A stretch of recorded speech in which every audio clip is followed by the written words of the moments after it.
We had people here, one day I've seen 3 or 4 big husky guys, and I asked Boots, who are they? Because I never saw them before. And he said, they're from Oka. They're coming, supporting him. So I didn't say anything. I went over there, you guys say hi, and that was it, you know. I was always friendly with them because I couldn't get help from anybody. The neighbors, I wouldn't ask them because they cannot do anything. Right. How many times I told Boots that you go and fight for whatever you people you want to get compensated for plank road. You got to fight for it because the government won't pay you unless you fight for it. And I said, don't fight with the little guys like me and the farmers, because we will not stand in front of you with a pitchfork, because we don't have anybody to turn to. The OPP has total failure in Douglas Creek Estate. There's total failure on my place for 6 months, despite that they had the full authorization to remove the smoke shop and the occupiers, or the occupiers and their belonging, the smoke shop. They didn't do it. I signed a paper that authorized them to arrest anybody who's on my property without my permission. And the OPP comes in and talks with the occupiers. And they didn't arrest them. They came in, they talked with the American Indian, talked with Boots' daughter, and they don't do anything. They walk out.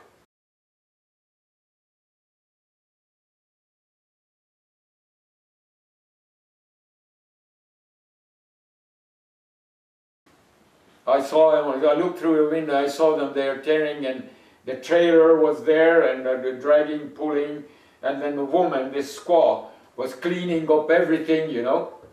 So I got in a car, so I go over to Tim Horton for a coffee, and I pulled up there and I talked with Boots and our team. They were talking, and I said, hey Boots, I want to talk to you. Boots didn't say anything. He walked to the other side of a pickup truck. Right. And the OPP turns to me and says, he's not allowed to talk with you. And I said, well, I would have told him something. And I said, okay, then you listen. What happened when he was arrested, they abandoned the smoke shop. Right. And I went out, you know.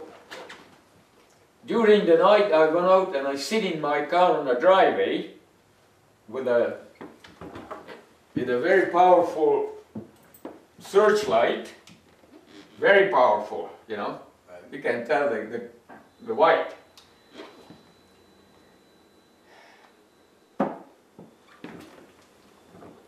I was guarding his smoke shop because I was afraid that since nobody supports him, but somebody is going to come in there and going to torch it. And then I will be blamed for it. So I was out there for 2 nights. And at 3 o'clock a car came in with 4 guys in it. And I turned on the light and they went around and then they left. The following day again another car came. There was 2 guys in it. They did the same thing. I flashed the light on them. They backed out and then went back towards Caledonia. I bet they would have burned a smoke shop. So they left, and on the 3rd night I said, the hell with it, I'm not going to stay up and be a night watchman. Whatever happens to it, let it be. The following days, in the afternoon, I had to go to Hamilton, and there was a full-size car over there, the trunk open, and the side doors open. There was 3 Indians. They were moving things, putting into their car. They were tearing off the flags and the signs on the front, you know, the big one. There was a big cloth.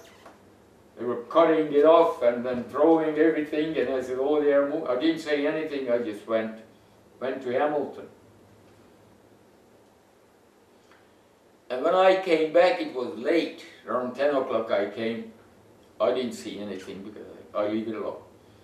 Next day I went out there and I seen, you know, that his generator was taken away and other things, gas cans they were all gone. And the flags were all over, the lumbers, these 4x8, yeah. All the signs on it, you know, smoke shop, etc. Yeah. So whoever it was, maybe his friend, maybe somebody from the Six Nations, whatever. I didn't know what happened. Right. And then Booth was released. I was there in a court, but I cannot hear the judge. And then after I found out, you know, that he was given an ultimatum. But you have 7 days to remove the smoke shop from Mr. Palmer's property. If it is not removed, you're going back in jail and you stay there until your case is going to be heard. Now it's almost a year. Oh, he removed it because he didn't want it to stay in jail for a year, you know? Yeah. So his woman, this American Indian, was doing all the work, and had friends, you know, tearing down the big long lodge pole, they call it, you know, long ones, you know. Yeah. They were gathering and loading it on a trailer. I looked in the window and said, do whatever you want. I knew that he's going now. Right. So that was on the 1st of December when the smoke shop was gone. But in between, the OPP didn't do anything. They arrested him twice. They had the authorization to remove the Indians and their belongings.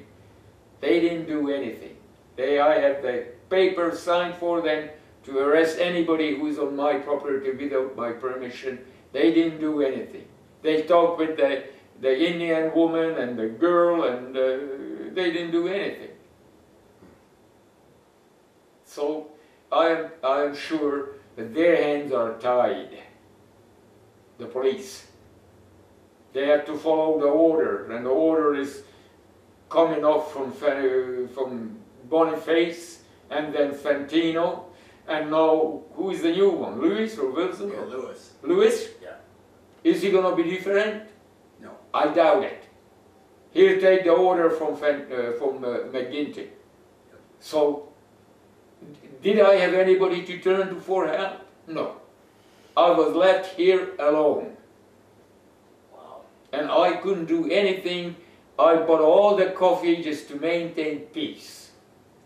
And I didn't enjoy it, you know. I wish there would be more Gary McHales and Doug Fleming and you and Vandermeers and Merlin Kinraid. I wish there would be more of you people. Me too. Because this country deserves fabulous country. I love it.